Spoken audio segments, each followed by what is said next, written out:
बिस्मिल्लाहिर्रहमानिर्रहीम। मैं पाइथन के इस लेक्चर में आपको वेलकम करता हूँ, इस दुआ के साथ कि आप जहाँ भी रहें अल्लाह की हिफ्ज़ व अमान में रहें। चलिए आइए स्टार्ट करते हैं। अच्छा जी, ये हमारे पास एक पाइथन की फ़ाइल है कि जिसमें कि हम काम कर रहे हैं। हमारे पास इसमें 3 बेसिक वेरिएबल्स हैं और जिसमें कि first name, second name, last name है हमारे पास, और फुल नेम में हम फ़र्स्ट नेम और लास्ट नेम को कॉन्केटिनेट करके उसको शो करवा रहे हैं। जो चीज़ें हमने डिस्कस करनी है वो क्या क्या है। नंबर 1, सबसे पहले हम जो चीज़ डिस्कस करने जा रहे हैं वो है स्ट्रिप का मेथड। और स्ट्रिप का मेथड बेसिकली क्या करता है? स्ट्रिप का मेथड बेसिकली ये करता है कि आपके स्ट्रिंग में जो भी एक्स्ट्रा स्पेसेस बिगिनिंग और एट द एंड जो मौजूद होती हैं इनको ख़त्म कर देता है। अभी हमारे पास आउटपुट है, उसको पहले हम देखते हैं कि आउटपुट बेसिकली है क्या। हमारे पास फ़र्स्ट नेम और लास्ट नेम के मिलने से जो फुल नेम बन रहा है उसमें हमारे पास सकीना अहमद लिखा हुआ जो है ना वो आ रहा है। अगर मैं ये करूं कि फ़र्स्ट नेम में सिंपली मैं ये शुरू में 3 स्पेसेस डाल दूं तो देखिएगा आउटपुट मेरे पास क्या बनेगी। मेरे पास 3 स्पेसेस यहाँ से एक्स्ट्रा आ जाएंगी।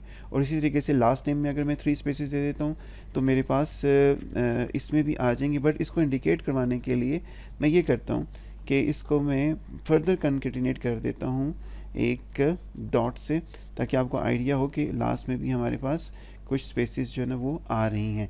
शुरू में भी स्पेसेस हैं, लास्ट में भी स्पेसेस हैं। और अगर हम यहाँ पर भी ये डॉट डाल दें तो आपको ज़्यादा आइडिया हो जाएगा कि कुछ शुरू के स्पेसेस और कुछ लास्ट के स्पेसेस।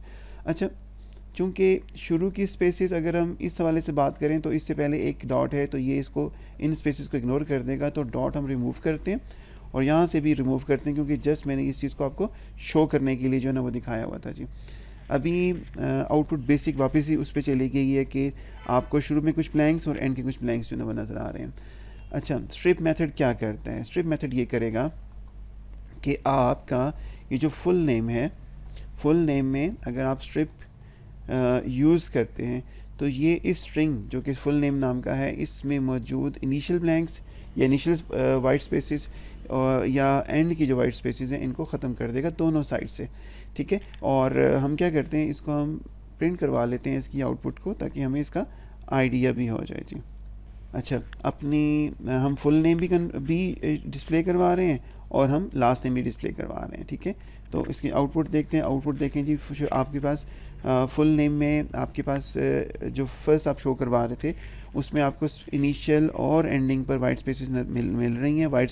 एंडिंग के वाइट स्पेसेस जो कि आपको नज़र नहीं आएंगी, क्योंकि वो बट आपके पास जो आपको स्ट्रिप का मेथड यूज़ करेंगे उसमें ये जो है ना आपको वाइट स्पेसेस दोनों साइड से ख़त्म होती हुई नज़र आती हैं।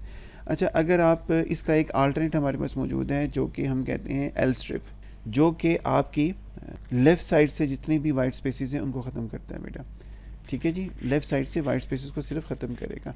तो इसको आप जब चलाते हैं तो हमारे पास कुछ आउटपुट स्ट्रिप के मेथड की तरह की आती है। और इसी का एक सेकंड वर्जन आपके पास मौजूद है जिसको कि आप आर स्ट्रिप कहते हैं। आर स्ट्रिप क्या करता है जी, राइट साइड से जो वाइट स्पेसेस हैं इनको ख़त्म करता है। तो अब आप देखिएगा, आर स्ट्रिप है जी, ये शिफ्ट F10 से इसको चला रहा हूँ। तो आर स्ट्रिप में आपको जो शुरू की स्पेसेस हैं वो इसने ख़त्म नहीं की, एंड की ख़त्म कर दी है। इस वजह से शुरू की स्पेसेस आपको नज़र आ रही हैं।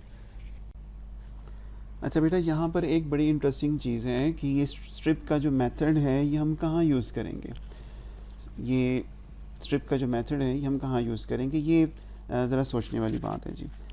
देखिएगा, थ्रू आउट द प्रोग्रामिंग जब आप यूज़र से इनपुट ले रहे होते हैं, और चाहे वो आपकी कंसोल बेस्ड एप्लीकेशंस हों या ओवर दी वेब आप कोई चीज़ें इनपुट ले रहे हों, तो यूज़र की जो इनपुट होती है ना उसमें एट सर्टेन टाइम्स आपके पास जो है ना वो प्रॉब्लम आती है।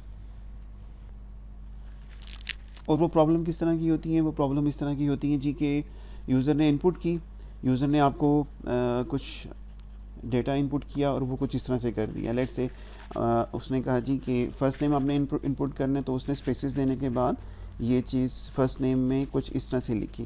फ़र्स्ट नेम इनपुट देनी थी, उसने कहा जी लेट्स से दिस सकीना। इसने शुरू में भी आपको स्पेसेस दे दी और एंड पे भी स्पेसेस दे दी। अब जब आप इसको इस फर्स्ट नेम को सेव करेंगे तो ये एक्स्ट्रा 1 या 5 करैक्टर्स फ्रॉम बोथ साइड्स जो है ना ये एक्स्ट्रा सेव करेगा। तो क्या ही अच्छा हो कि हम अपने डेटाबेस को या अपने जहाँ पर भी जिस जगह पर भी हम इस चीज़ को सेव करवा रहे हैं वहाँ से ये एक्स्ट्रा स्पेसेस रिमूव करवाएं और डेटाबेस के अंदर जाके स्टोर करवाएं। इससे हमारी स्पेस जो है ना वो एफिशिएंसी हमारे पास आएगी, नंबर 1। नंबर 2 ये है, अगर आप इसको स्पेस एफिशिएंसी के साथ कंसिडर नहीं करते तो इसका एक बड़ा इम्पैक्ट ये आता है कि इसकी लेफ़्ट और राइट साइड पे जो एक्स्ट्रा स्पेसेस हैं सर्टन टाइम्स ये आपको क्यूरी के अंदर जब आप इसको सर्च करवाएंगे, आप लेट्स से सकीना लिखते हैं तो उसके स्पेसेस शुरू में वो मैच नहीं होंगी, तो ये आपको रिज़ल्ट करेक्टर बाय करेक्टर या स्ट्रिंग कंपैरिजन में या स्ट्रिंग बेस्ड सर्चिंग में आपको जो है एरर देगा। तो it is always a good practice कि आप जो है स्ट्रिप जो शुरू की या एंड की जो एक्स्ट्रा स्पेसेस हैं इनको रिमूव करवा कर अपनी डेटाबेस के अंदर स्टोर करवाएं जी। तो ये थी स्ट्रिंग मैनिपुलेशन में कि स्ट्रिप का मेथड, राइट स्ट्रिप का मेथड और लेफ़्ट स्ट्रिप यानी कि एल स्ट्रिप का मेथड बेसिकली क्या है। यहाँ पर हम आज का लेक्चर क्लोज़ करते हैं, आपसे इस गुजारिश के साथ कि आसानियाँ बाँटें, आसानियाँ पैदा करें। अल्लाह हम सब की ज़िंदगियों में आसानी लेकर आए। अपना अपने इर्द गिर्द के लोगों का बहुत बहुत ख्याल रखिएगा। Thank you. अल्लाह हाफिज़।